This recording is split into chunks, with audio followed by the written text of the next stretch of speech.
Poland has moved to expand its unmanned aerial capabilities again, signing off on a fresh delivery of tactical drone systems from domestic manufacturer WB Group. The new shipment, expected to begin arriving before the end of the year, will not be kept exclusively at home.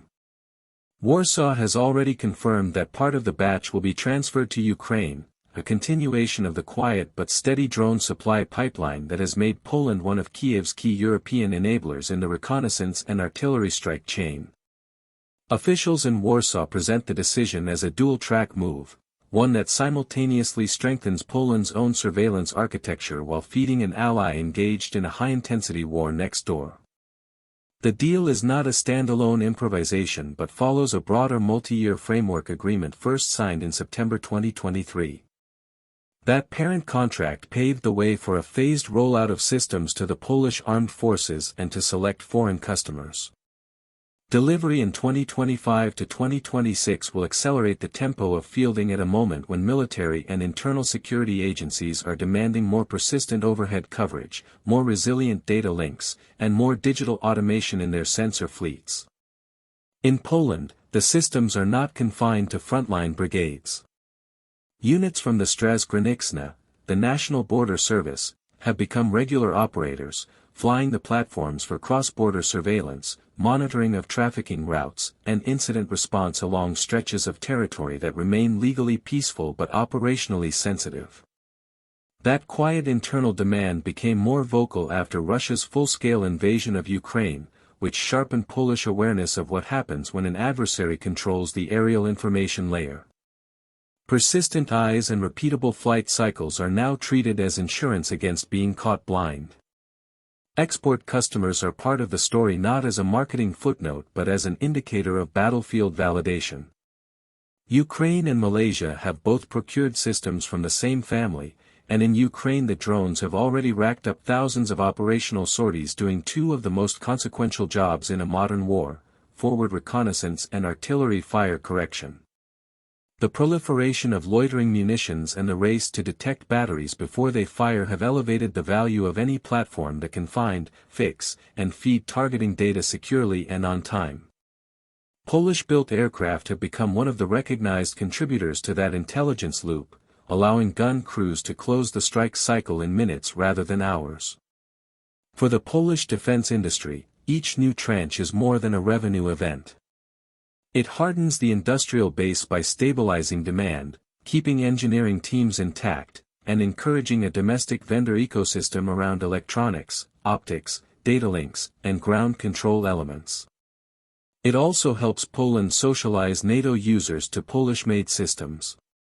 Every partner that trains with them, buys spares, or aligns procedures increases the likelihood that Poland's manufacturers remain embedded in alliance supply chains 10 years from now rather than being displaced by giants in France, Germany, or the United States. Strategically, Warsaw is expanding not just its inventory but its depth. More drones translate into more redundancy, broader patrol coverage, and shorter latency from detection to decision. In practical terms, commanders gain more chances each day to capture patterns: how smugglers behave along a border, how a hypothetical adversary rehearses near airspace, or how cyberkinetic sabotage might blend with physical movement. In Ukraine's hands, additional Polish systems shorten the training ramp because units already know the user interface, radio discipline, and maintenance rhythm. That matters when attrition is high, operators rotate quickly, and the combat tempo punishes anything that takes weeks to integrate. The announcement arrives amid a continental arms production pivot. Paris recently disclosed accelerated missile output and additional Ukraine-bound consignments as France swings parts of its industrial base into wartime cadence. Berlin is negotiating new artillery shells and air defense support. The Baltic states are stockpiling loiterers and EW kits. Warsaw's drone buy fits that pattern: climbing volumes, shorter horizons, and explicit dual-use logic that treats home defense and allied supply as one integrated line of effort rather than two separate policies. From a doctrinal perspective, unmanned aircraft are no longer merely tools of reconnaissance but the backbone of how Europe intends to fight, or deter, in the 2020s. They fuse sensors with shooters, extend the reach of artillery, de-risk manned reconnaissance, and compress the time available for an adversary to hide or relocate.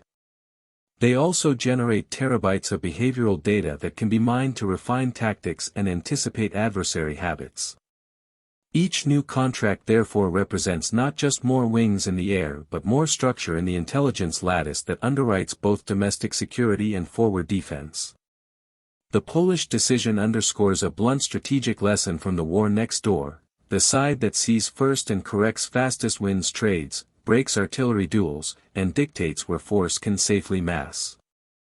By expanding its fleet while exporting the same architecture to Ukraine, Poland is doubling down on that lesson, fortifying its own perimeter and injecting more certainty into Kiev's kill chain at the same time.